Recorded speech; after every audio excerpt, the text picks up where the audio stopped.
Screenwriter Randall, Rydell, Russell, and bring you another episode of The Process, where I break down tips, tools, and just inspirations for why I got into screenwriting, things you can do when you're first starting out being a screenwriter, and all things in between that have to do with film and screenwriting. All right, so let's get into it. Today, I'm breaking down my favorite screenwriters who are script doctors. I spoke about that before a couple episodes ago, just about how a lot of my favorite screenwriters, just writers you may not have known, have written on other movies that you had no idea that they wrote on, and could have made it better, could have made it worse, maybe just added dialogue, whatever it might be. So we're going to go down the list of a couple writers that I like and the projects they worked on, and then we'll go from there. Number one, Quentin Tarantino, who we all know has written some of the best screenplays in Hollywood history. From Pulp Fiction to Django Unchained to Inglourious Basterds to Once Upon a Time in Hollywood. He was also an uncredited screenwriter on Crimson Tide. He did dialogue for that movie, and he also wrote on The Rock for Michael Bay. So those two movies together is just, it's kind of cool to know that he wrote on those as well. Aaron Sorkin, who is one of those king of dialogue type dudes. Social Network is still one of the best screenplays I've ever read, one of the best movies I've ever seen. He actually wrote on Schindler's List. That's one thing I didn't know until earlier. Like, he wrote on Schindler's List for Spielberg, which is really cool. He also wrote on Crimson Tide, just dialogue, I believe, between Gene Hackman and Denzel Washington. And he also wrote on Enemy of the State, which is actually my favorite Will Smith film. So he tightened up dialogue and add some more action to the movie to make it kind of flow a little bit better. So I thought that was really cool. This next writer, he's a bit controversial just because of the stuff that's come out about him in the past 5-6 years. I used to really like him because of the shows he wrote on and the movies himself, but Joss Whedon, he's given us some stuff that we all know about, but he wrote on Speed. He's the reason Speed is as good as it is. He added all the tension and the dialogue and the action sequences and get it where it is. The Quick and the Dead, the cowboy movie with the Western with Sharon Stone, Gene Hackman, Leonardo DiCaprio, Russell Crowe, and a bunch of other actors who were just like really good. So he wrote on that. Waterworld, I don't really care for that movie that much like everybody else does, but he did write on that. He wrote on Twister, and I absolutely love Twister. He had obviously humor and character development, some action sequences as well. And then he also, I believe, he wrote on X-Men. Okay, what's funny is only one line of dialogue that he wrote ended up in the actual movie. So the scene where Mystique was fighting Wolverine and then she had copied him. So when Hugh Jackman walks back in with the other X-Men, Cyclops is about to blast him, and Wolverine said, no, it's me. And Cyclops is like, we'll prove it. And Wolverine just tells me you're a dick. Okay. That was the only line of dialogue that was kept from Joss Whedon's script, so I think that's kind of funny. Judd Apatow. Judd Apatow is kind of like this generation's John Hughes, per se, just with how he does his comedies. Obviously, he gave us 40-Year-Old Virgin, Knocked Up, Funny People, things like that. But he was also uncredited for Bruce Almighty, which I didn't know till earlier. Liar Liar, which I didn't know either. And then The Wedding Singer. So he did a lot of stuff in a small time for a lot of writers. So I thought that was kind of cool. John Sayles, if you guys are all familiar with him, he wrote The Howling. He did a lot of stuff. He wrote the initial draft for this movie called Night Skies that was supposed to be a sequel to Close Encounters of the Third Kind. Because that went through developmental hell. Night Skies ended up becoming Poltergeist, E.T., and Critters. Like, just split up because of the ideas that were created from that. But John Sayles, he's just a sought-after scriptwriter too, a script doctor. He wrote on Mimic, the Guillermo del Toro movie, which I feel like it's way too much hate. The Mummy, the Brendan Fraser Mummy, he wrote on that, and Apollo 13, which I think is a really good movie as well. Robert Towne. Robert Towne is a beast. He's a master. The guy that gave us Chinatown. Just a really good screenwriter. He wrote uncredited on The Godfather, which we all know Godfather is one of the best movies ever made. He wrote on Bonnie and Clyde, the Warren Beatty, Faye Dunaway film. He wrote on Frantic with Harrison Ford, the Roman Polanski film. And God, what else did he write? Oh, 8 Million Ways to Die, which is a Matt Scudder character movie.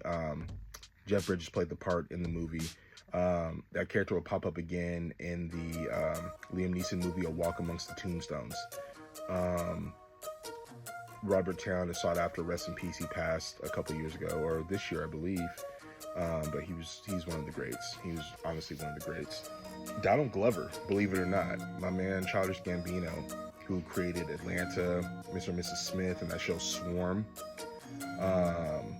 He and his brother Stephen Glover, they did uncredited rewrites to Black Panther, which I did not know that, to kind of spice up dialogue and do some action and stuff like that. So they got a special thanks credit at the end. But if Donald Glover and Ryan Coogler and Michael B. Jordan come together and do something together, that'll be like mind-blowing. Kevin Smith, which is another one of my, he's another one I say is like a new age John Hughes. He's written a lot of scripts that have not gone into production. Like he did one called Superman Flyby, I believe, and a bunch of other movies that just didn't come to fruition. He wrote uncredited on Overnight Delivery and Coyote Ugly. Those are only two I could like discover what he really wrote on, but I think that's kind of cool that he did that. John August, he writes a lot of Tim Burton stuff, like a lot of Tim Burton stuff. He also wrote the movie Go. Go is criminally underrated if you haven't seen that, but he was the uncredited script doctor for Blue Streak, which is literally probably top 5 Martin Lawrence movies. It's just a really good, it's a very, it's a Lethal Weapon rip, but it's still in Beverly Hills Cop, but it's still good. And he also wrote on the first Iron Man, but I think a lot of people wrote on the first Iron Man, believe it or not. The Coen brothers, they wrote on Fun with Dick and Jane, that Judd Apatow also wrote on as well. Fun with Dick and Jane is, for Jim Carrey's newer movies, I love it. It's hands down one of his best. David S. Goyer, who is, as you all know, is like my second favorite screenwriter of all time. He wrote on Freddy vs. Jason. He got it where it needed to be. He condensed characters, just built up the action a little bit better, and wrote the actual final fight between Freddy and Jason. So that kind of explains why I did so well. But the other writers obviously had to stay credited too, so I think that's why the dialogue's not that good, but it is what it is. David Koepp, who is obviously another one of my favorite screenwriters as well. He's actually number 1 for me. He wrote on the Taken and Pelham 1, 2, 3 remake, but another writer I like, Brian Helgeland, who wrote LA Confidential, was the only one that got sole credit for the script, because I guess David Koepp was too straightforward, so they wanted to up it a little bit, so they switched it around a little bit. He also wrote an initial draft for Mission Impossible 3, and though he didn't write on Jurassic Park 3, he created the actual story because they couldn't come up with a good idea. So he came up with the whole idea of the rescue mission of them trying to go get Eric Kirby's character from the island, and some of the stuff that they didn't use in Lost World was used for Jurassic Park 3, which I thought was pretty interesting. Shane Black, king of the action scripts, he was uncredited for Predator. They hired him to act in it just so they could use him for rewrites, which I thought was kind of interesting. And he also wrote on Hunt for Red October, which I did not know that he wrote on. And when I figured that out, I was like, that makes so much sense. Scott Derrickson, the guy that gave us the first Doctor Strange and the Black Phone and Sinister, he wrote on Dracula 2000, which I didn't know. Dracula 2000 is not bad. It gets a bad rep, but it's not too bad. And then he also wrote uncredited on Scream 4, which I thought was kind of interesting as well too. Carrie Fisher, rest in peace, Princess Leia, beautiful, beautiful woman. She wrote uncredited on Hook, The River Wild, the Meryl Streep movie, which I recently watched about a week and a half ago. It's still really good. The Wedding Singer, and Last Action Hero. So a lot of people have their hands on Last Action Hero, so it's kind of interesting how the dialogue got to where it needs to be. And then Kevin Williamson, the guy that gave us all the Scream movies, or he wrote the first Scream and Scream 2 and Scream 4, and I'm sure he helped on Scream 5 and 6, but he was uncredited for Halloween H2O.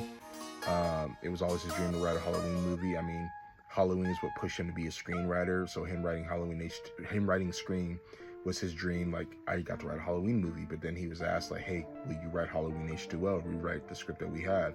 And he did it, and it shows.